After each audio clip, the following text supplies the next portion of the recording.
temps en philosophie, du latin tempus, il introduit la division de la durée. Il est un moment, un instant. Il est souvent perçu comme un changement continuel et irréversible où le présent devient le passé. Il est surtout le milieu homogène et indéfini dans lequel se déroulent les événements. Et j'ai retenu pour ça une petite citation de Jennifer Lawrence qui dit « On ne peut pas rattraper le temps perdu, mais on peut arrêter de perdre son temps. » Donc, je me limite à ça et je passe la parole à Si Bjlil Gouzrou pour un tout petit peu nous exposer le contenu de son livre. Merci Serge.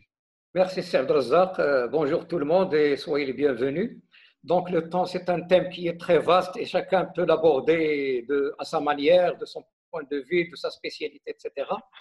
Alors pour un petit peu orienter les débats et pour mieux gérer le temps, puisqu'on discute le temps, je préfère vous présenter les points sur lesquels je vais m'arrêter. Tout d'abord le pourquoi du livre, parce que chacun peut écrire, mais quels sont ses justificatifs. Le pourquoi du thème.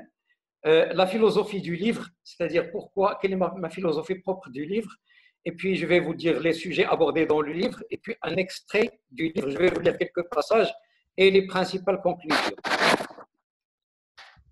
Très bien. Alors pour le premier point, les gens ne lisent plus comme avant, ça c'est un fait sur lequel tout le monde s'accorde, encore moins lorsqu'il s'agit d'un document papier. Maintenant ce qui est courant c'est l'Internet, c'est le digital, etc. Alors, il s'agit de l'invasion de l'Internet, donc le YouTube, le WhatsApp, etc. Alors, moi, j'ai pensé à revivre un petit peu cette habitude et j'ai introduit même le concept du fast read. Il y a le fast food. Moi, en parallèle, j'ai introduit le fast read pour un petit peu alléger la lecture et encourager les gens pour lire. Alors, il s'agit d'un document, petit format, comme vous le voyez ici.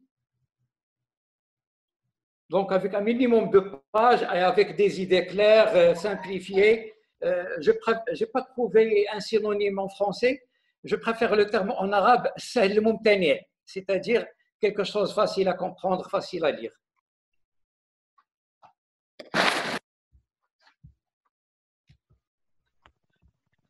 Alors, comme je viens de le dire, il s'agit de la matière première. Le temps, c'est la matière première de tous les individus et tous les pays. Chacun a une durée de vie. Les pays, bien sûr, ont leur histoire, ont leur temps à gérer. Alors, c'est une ressource qui n'est pas renouvelable. Le temps qui est perdu, ça y est, il est perdu pour de bon. Et bien entendu, il y a lieu de le valoriser.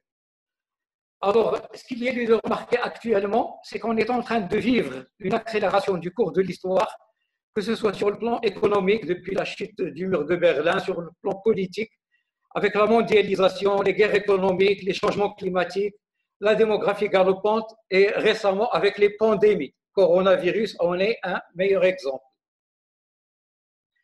Alors, on est tous d'accord que tout développement est basé sur une exploitation rationnelle du temps. Sans une exploitation rationnelle, on ne peut pas faire de projet et on ne peut pas faire de réalisation. Alors, j'ai oublié de vous dire que ma spécialité en tant qu'ingénieur, c'est l'hydraulique.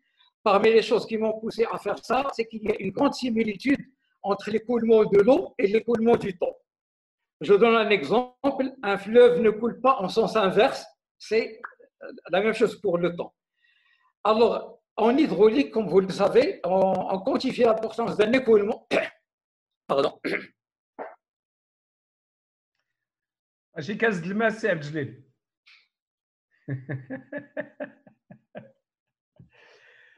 Si Jaja, Abdelaziz. Non, merci, oui, monsieur. Vous êtes dans quelle ville? Douai, à côté de Lille, en France. Ah, vous êtes en France, ok. Ouais. Ok.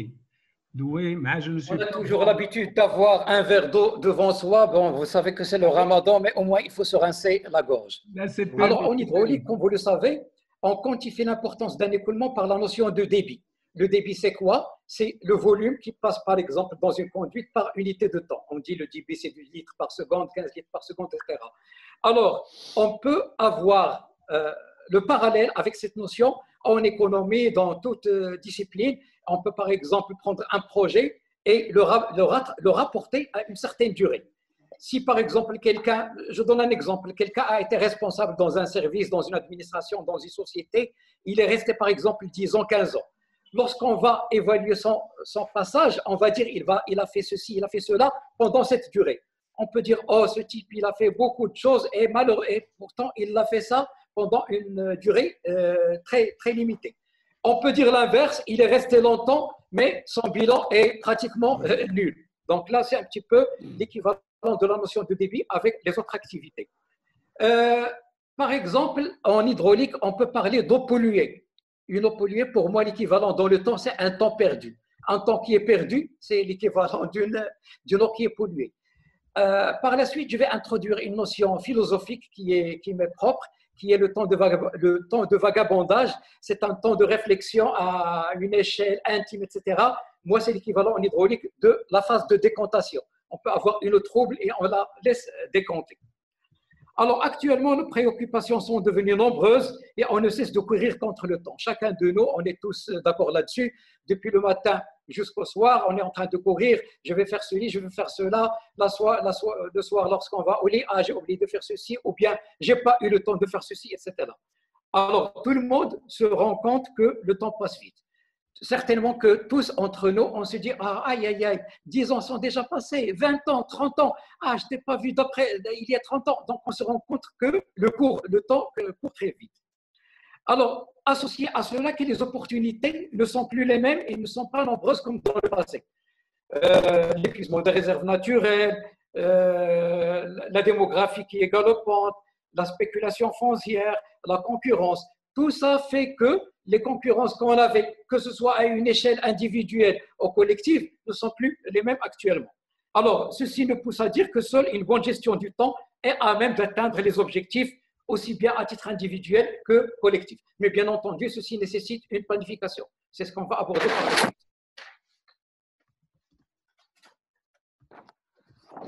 Alors, le livre essaie de voir le temps selon une approche croisée globale. Parce que, comme j'ai dit au début, chacun peut voir le temps selon son angle, selon son activité, selon ses centres d'intérêt. Donc, il y a une approche philosophique, une approche sociologique, une approche scientifique, une approche même religieuse et économique, socio-économique, etc. C'est-à-dire que le temps, c'est un facteur commun, c'est une matière première propre à toutes les activités. Donc, le temps dans la vie privée des individus, dans les cultures populaires, on va aborder aussi cet aspect-là, dans la religion, dans la recherche scientifique. Actuellement, comme vous le remarquez tous, il y a à l'échelle internationale, en ce moment même, une course contre le temps pour trouver un vaccin contre le coronavirus. Alors, ce qu'il y a de particulier dans mon livre, c'est que vous pouvez le lire, mais vous pouvez commencer la lecture à partir du début, à partir du milieu et même à partir de la fin, parce que les chapitres sont indépendants et dans chaque chapitre, j'essaie de voir le temps dans un angle déterminé, dans un angle économique, écologique, environnemental, politique, social, etc. Donc, le livre montre l'importance du temps à tous les niveaux de la vie socio-économique et la bonne gestion du temps repose principalement sur la planification, mais ce n'est pas n'importe quelle planification, c'est une planification pragmatique qui tient compte d'abord des opportunités qui sont offertes à l'instant T, des contraintes du milieu et aussi des moyens dont on dispose, moyens matériels, moyens financiers, moyens humains, etc. Et ce qu'il y a un petit peu d'original dans mon livre, c'est qu'il a introduit la notion de micro-gestion et macro-gestion du temps. Comme on peut le voir par la suite, la micro, c'est tout ce qui pousse à gérer le temps dans le court terme et la macro, comme son nom l'indique, c'est pour les moyens et le long terme. Alors aussi une chose sur laquelle je suis un petit peu fier, c'est que j'ai fait une classification du temps, le temps dans notre vie, que ce soit à titre personnel ou collectif, je l'ai divisé en 4. Il y a le temps vital, on va clarifier tous ces concepts par la suite, le temps vital, le temps pour lequel on mange, on dort, etc. Le temps productif lorsqu'on fait un travail productif, le temps perdu, le temps qu'on perd comme ça, et puis un paramètre nouveau, c'est ma philosophie propre de la vie, c'est ce qu'on appelle le temps de vagabondage. Je vais l'expliciter par la suite. C'est le temps pendant lequel on se replie sur soi-même, on oublie Internet, on oublie WhatsApp, on oublie les enfants, on oublie le travail, on essaie de se retrouver, on essaie de le ressourcer, et c'est là où il y a une source d'inspiration. Alors, le livre aborde la notion du temps dans la vie des individus ainsi que celle des peuples. Alors, quelques titres. Le premier, par exemple, les individus et le rapport au temps. Comme on le sait tous, notre vie passe par l'enfance, la jeunesse, la vieillesse. Bien entendu, la notion ou bien notre approche du temps n'est pas la même, que ce soit pendant l'enfance ou pendant la jeunesse ou pendant la vieillesse. Là encore, j'introduis la notion de réalisation par rapport au temps. Et là, je cite quelques exemples pour dire l'approche au temps. Et c'est surtout cette notion de débit. Okay. Vous savez tous qu'il y a des savants qui ont marqué notre histoire. Je donne par exemple l'exemple de Pascal, qui était physicien et philosophe. Il est mort à l'âge de 39 ans. C'est peu. Et pourtant, il a laissé beaucoup en hydraulique. Moi, je suis hydraulicien, je sais ce qu'il a laissé. C'est un philosophe, donc c'est quelqu'un qui a marqué l'histoire aussi bien sur le plan scientifique que philosophique. Descartes, qui de nous ne connaît pas Descartes? Il a vécu 53 ans. C'est un physicien et c'est un philosophe également. Pour les mélomanes, qui ne connaît Mozart? Alors, c'est un musicien qui est mort à 35 ans. Donc, vous voyez, c'est des gens qui sont morts un petit peu tôt, mais qui ont quand même marqué l'histoire avec leur réalisation. Alors, j'aborde aussi le temps dans le développement des pays et, bien entendu, vous allez être d'accord avec moi, pour se développer, il faut arrêter des stratégies, il faut avoir des visions, il faut avoir des programmes à court, moyen et long terme, il faut un suivi et il faut surtout une notion qui est nouvelle, qui est l'évaluation. C'est une sorte de bilan. Est-ce que ma planification était correcte? Ou est-ce que je dois rectifier le tir? Ou est-ce que je dois agir comme élément, etc. Donc, il y a des exemples que vous connaissez tous. Le Japon, juste après la Deuxième Guerre mondiale, après la bombe atomique, il s'est remis à travailler et tout le monde sait maintenant où est le Japon. La Chine, la Chine avec ses majuscules, à un certain moment, on ne parlait pas de Chine en tant que puissance. Maintenant, on connaît un petit peu toutes les réalisations et toute la puissance économique à l'échelle mondiale. Bien entendu, pourquoi je cite ces pays-là, c'est encore en relation avec le temps. Il y a la Corée du Sud. Et moi, j'ai lu quelque part que la Corée du Sud, pendant les années 70, presque elle était au même niveau que le Maroc. Donc, vous voyez un petit peu la différence. Maintenant, la Corée du Sud, elle abrite les grandes sociétés, Samsung, etc. Enfin, je ne sais pas si c'est la Corée du Sud, mais en tout cas, la Corée du Sud, elle est connue avec son développement technologique. Et puis, j'aborde le temps dans la pensée scientifique, et notamment dans la recherche. Je viens de le dire tout à l'heure, maintenant, actuellement, à l'instant où on parle, il y a une course mondiale pour mettre à jour un vaccin contre le coronavirus. En informatique, on sait tous à quelle vitesse se développe la technologie de l'information. Et si on peut résumer ça ou trouver des facteurs communs, le progrès et le prodige informatique, finalement, dans le fond, qu'est-ce qu'il nous fait? Il ne fait que gagner du temps. Et lorsqu'on découvre des logiciels, de nouveaux logiciels, des applications, bien entendu, c'est avec des performances, etc. Mais bien entendu, avec un gain de temps. C'est là où ça se joue. Et si on ne suit pas cette course contre la montre, tout devient obsolète. Il y a maintenant beaucoup de marques de PC qui deviennent obsolètes. Il y a le i3, le i5, le i7. À un certain moment, on parlait de Pentium 1, Pentium 2, etc. pour les gens qui ont un petit peu suivi cette historique-là. Et puis, il y a le temps dans la religion. Moi, je me réfère par exemple à la religion musulmane que nous connaissons tous. Que ce soit le Coran, que ce soit le Hadith, il incite à l'exploitation du temps pour faire des choses qui sont utiles, que ce soit à nous ou à autrui. Là, je ne suis pas un frère, mais lorsque je parle de la religion et je parle des gens, je dirais, qui sont des vrais musulmans, je me réfère au hadith du prophète sallallahu alayhi wa sallam qui dit « Khayrukum anfa'ukum linnas ». Donc là, c'est la notion de travail. Et la notion de travail, elle est bien entendu liée à notre vie, à notre temps sur quoi on le dépense. J'ai ici un exemple pour les gens qui connaissent la religion musulmane mieux que moi, l'exemple d'un compagnon sahabi, Saad ibn Mu'adh.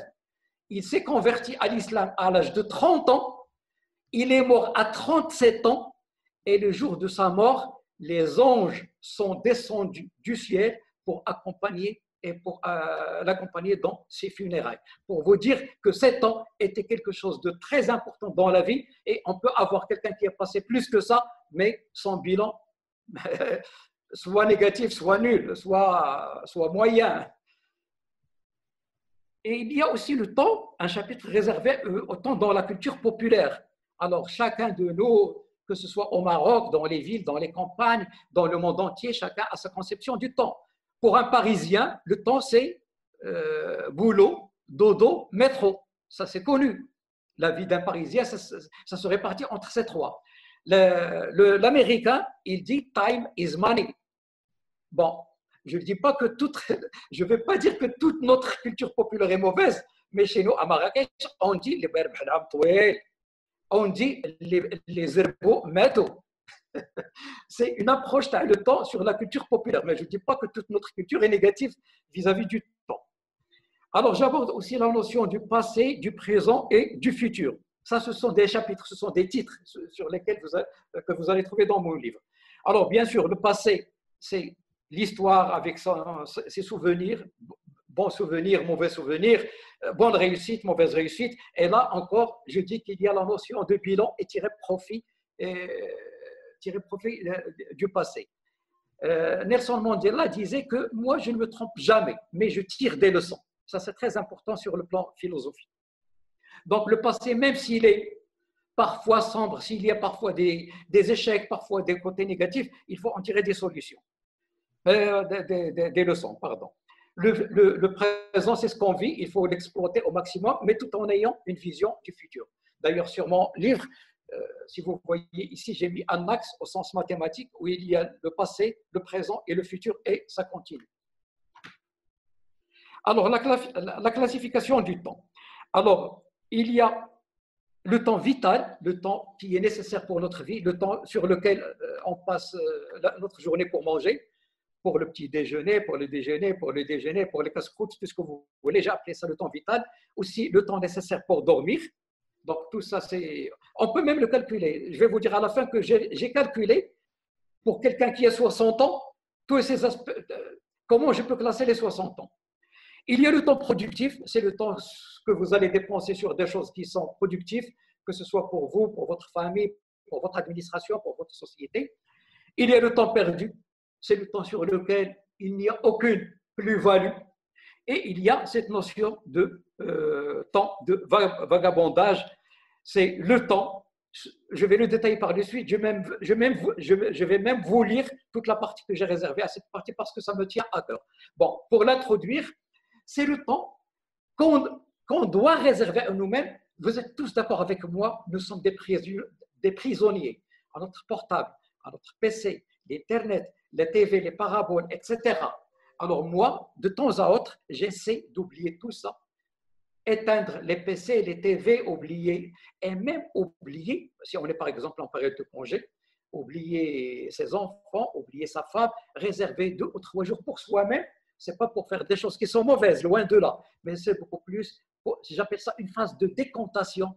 Comme disent les Français, on va décompresser, essayer de se ressourcer, essayer de se remettre en question, essayer de voir la vie avec une vision qui est calme pour voir ce qu'il y a lieu de corriger, pour ce qu'il y a lieu de faire qu'on n'a pas fait, ce qu'il y a lieu d'améliorer, etc., etc. Je vais vous lire un texte détaillé dans ce sens.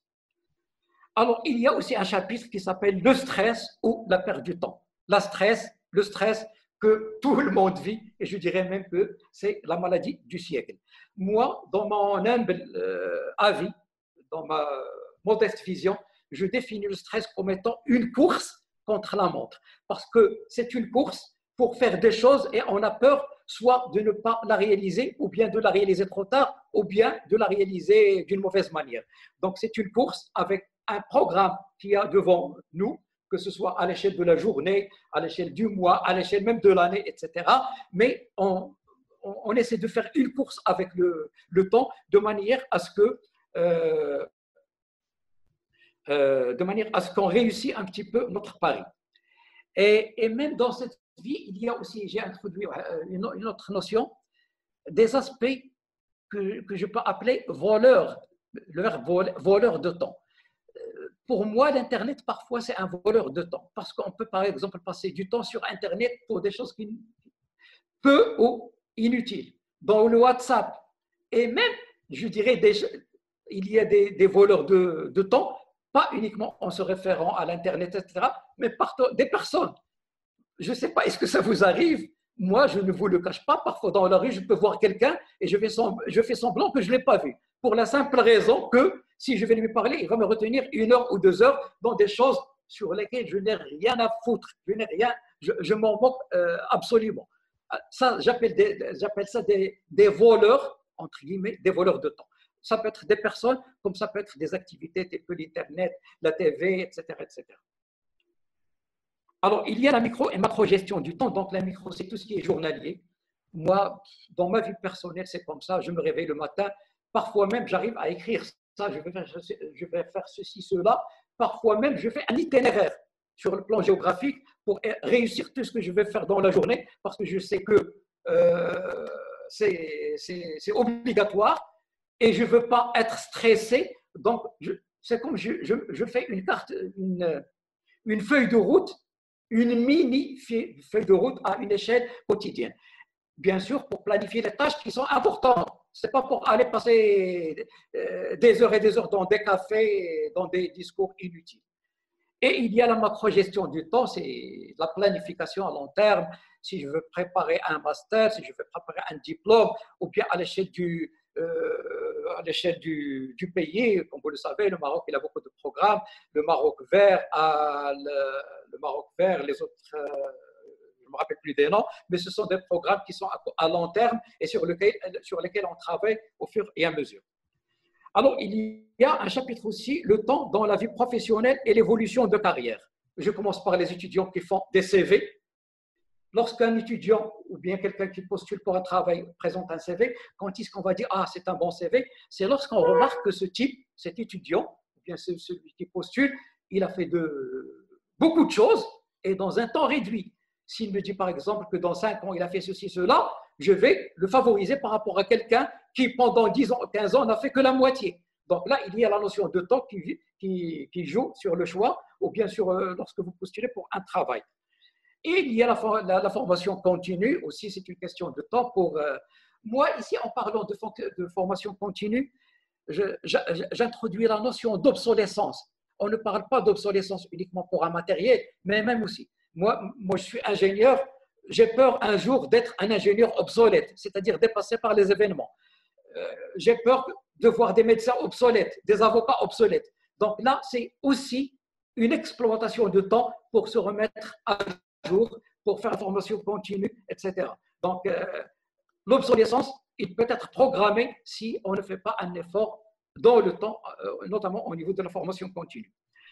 Alors, le temps de vagabondage, bon, je l'ai introduit, mais c'est beaucoup plus à caractère philosophique, c'est ma philosophie propre. C'est un temps pendant lequel oubliez tout, même votre famille.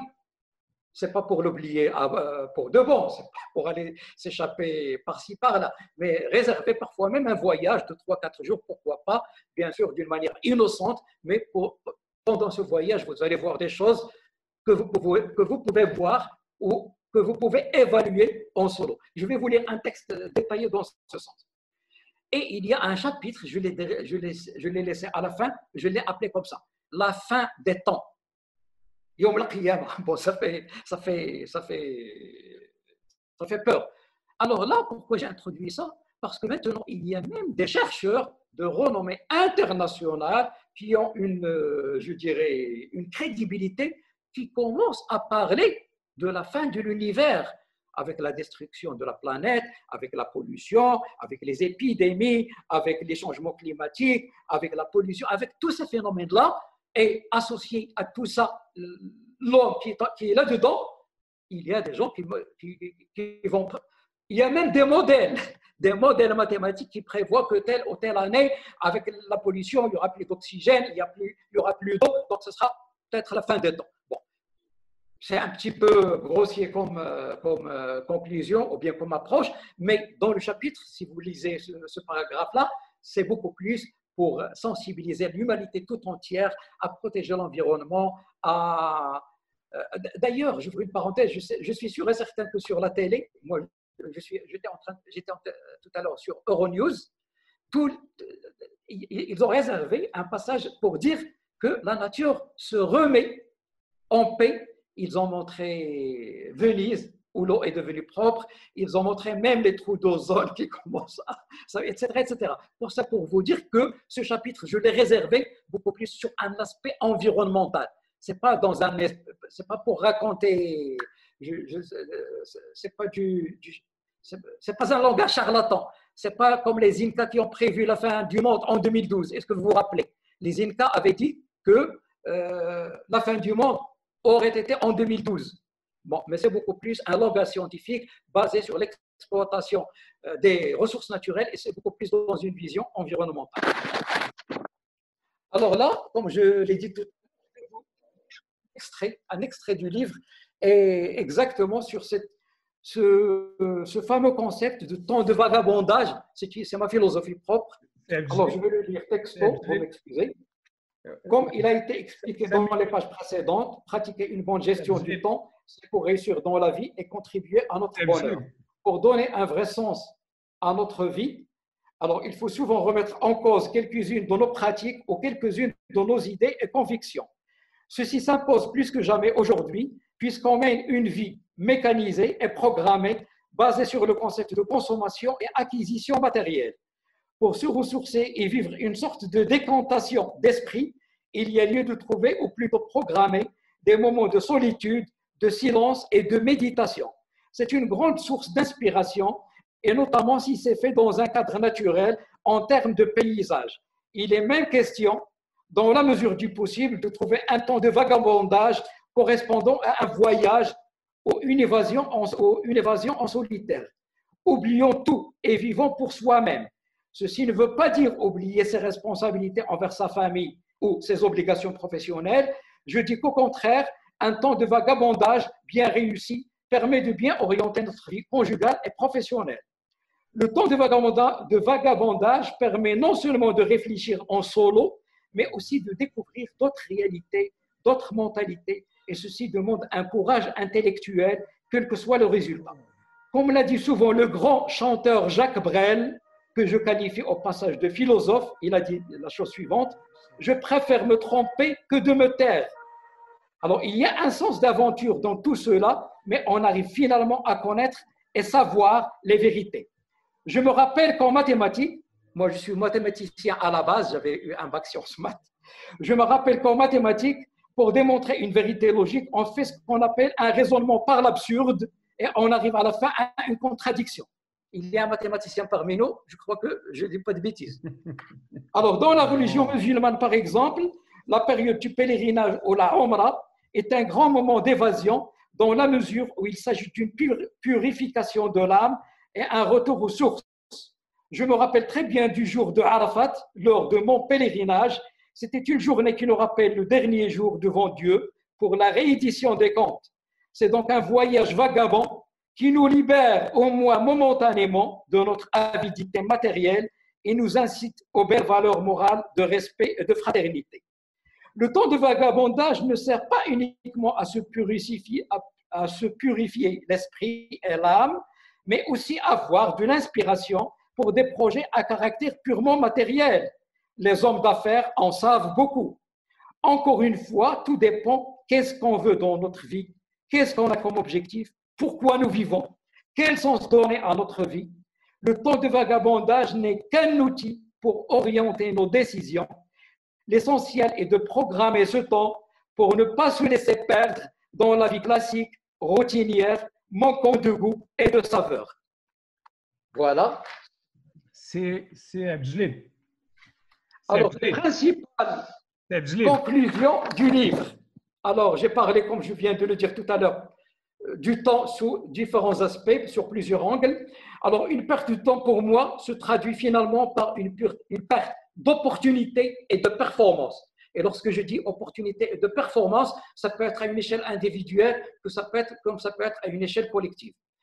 La deuxième conclusion, c'est qu'une bonne gestion du temps repose en premier lieu sur la définition d'objectifs clairs, pragmatiques et en tenant compte du contexte. Tout le monde peut faire une planification, mais ce n'est pas que tout le monde fait des programmations qui sont pragmatiques et réelles. Alors, toute réussite, aussi bien individuelle que collective, est basée sur une bonne planification. La micro-gestion correspond à l'optimisation du temps pour les affaires courantes et quotidiennes, mais il faut que ça soit fait dans un rapport de temps qui est acceptable et utile pour la personne. La macro-gestion, c'est celle qui gère le temps pour atteindre des objectifs un peu lointains, donc à moyen et long terme. Donc, ceci incite à la notion de vision, de stratégie, de programmation, de programme à long terme. Alors, l'exploitation des ressources naturelles, du capital humain, des opportunités offertes ne sont finalement que des outils qu'on doit développer dans le temps et dans l'espace, sinon tout peut devenir obsolète. Même l'élément humain, même le cadre, même l'ingénieur, même le médecin. Voilà. C'est un petit peu d'une manière résumée la philosophie du livre. Je vous remercie pour le temps que vous avez donné à cette exposition sur le temps. Merci beaucoup, Seb Jlil. Merci à vous. Gozelo. Vous nous avez fait voyager à travers le temps. C'est ça l'objectif. Donc, on a été à la Mecque, on a été à pas mal de coins grâce à vous. Donc, je vous remercie infiniment. Et Merci le beaucoup. débat est ouvert. C'est Dieury. À vous la parole. Merci. Donc, d'abord, je tiens à remercier le conférencier en parlant de son livre qui couvre, je dirais, le temps dans toutes ses dimensions. Et il a, comme tu as dit, voyagé dans beaucoup de dimensions du temps. Mais moi, je voudrais intervenir, si vous voulez bien, sur le temps physique. Le temps physique a été introduit en premier lieu par Newton. Newton qui a considéré que le temps est un facteur absolu. Et donc, est une donnée absolue d'après Newton, qui a été d'ailleurs interprété par Kant comme un facteur absolu donné. Là-dessus, les équations de Newton ont été corrigées par Einstein dans ses relations de la relativité restreinte et relativité générale, où il y a le temps qui est corrigé et qui ne devient plus temps, mais un espace spatio-temporel, où on a montré que le temps dépend de l'espace. La quatrième dimension. Dépend du temps. La quatrième dimension. Oui, et par conséquent, il n'y a plus de temps, il n'y a plus d'espace, mais il y a le temps et l'espace, et ceci, évidemment, dépend de la vitesse à laquelle nous voguons. Donc, vous voyez très bien qu'en physique, le temps qui a été défini au départ comme une donnée absolue par Newton, quand on a fait la relativité, le temps devient une variable qui est liée et intimement liée à l'espace en fonction de la vitesse. Le temps physique est important parce que philosophiquement parlant, le temps devient pas une variable absolue, mais une variable liée à l'espace et donc à la vitesse. Troisièmement, je voudrais parler du temps quantique. Alors, le temps quantique, quand vous prenez l'équation de Schrödinger, qui est la base de la mécanique quantique, dans l'équation de Schrödinger, le temps n'existe pas. Pourquoi le temps n'existe pas? Parce que dans l'infiniment grand, le déterminisme n'existe pas. Tout est probabilité. Tout est probabilité. Et là-dessus, ce n'est plus le temps qui joue, c'est la probabilité. C'est la probabilité qui joue. Et donc, l'univers devient probabilistique. Et on dit même, quand on fait la mécanique quantique, que le temps n'existe pas. Le temps n'existe pas. C'est un facteur psychologique de l'homme. Mais par contre, dans l'infiniment petit, le temps n'existe pas. Et donc, vous voyez, quand on fait ce cheminement qu'a fait le temps dans la physique, à partir de Newton, où il a fait le truc absolu comme une variable absolue, il est allé vers Einstein, où il est devenu une variable liée en fonction de la vitesse et donc une variable spatio-temporelle. Et on est allé jusqu'à la mécanique quantique, qui a nié l'existence du temps parce que l'équation de Schrödinger qui définit l'infiniment petit, qui gère l'infiniment petit, cette équation, elle est sans sans temps, puisque la fonction d'État est sans le temps. Donc, cette vision du temps nous fait un petit peu réfléchir. Est-ce que le temps existe vraiment ou est-ce que le temps est une donnée psychologique de l'homme? Et là-dessus, c'est très, très, très loin philosophique. Et c'est pour cela que jusqu'à aujourd'hui, on ne sait pas, on ne connaît pas exactement la définition d'un temps. Enfin, pour finir mon intervention, si vous permettez, il aurait fallu quand même, si vous permettez bien, parler aussi du temps dans la poésie. Parce que le temps dans la poésie, c'est le souvenir. Le souvenir est donc la fuite du temps. Pour le poète, c'est le souvenir. Et là-dessus, si vous permettez, vous avez le lac de Lamartine qui dit « Ô temps, suspend ton vol et vos heures propices, suspendez votre cours ». C'est-à-dire le poète, il veut arrêter le temps pour rester dans le souvenir. Voilà, je vous remercie. Moi, c'est mon intervention.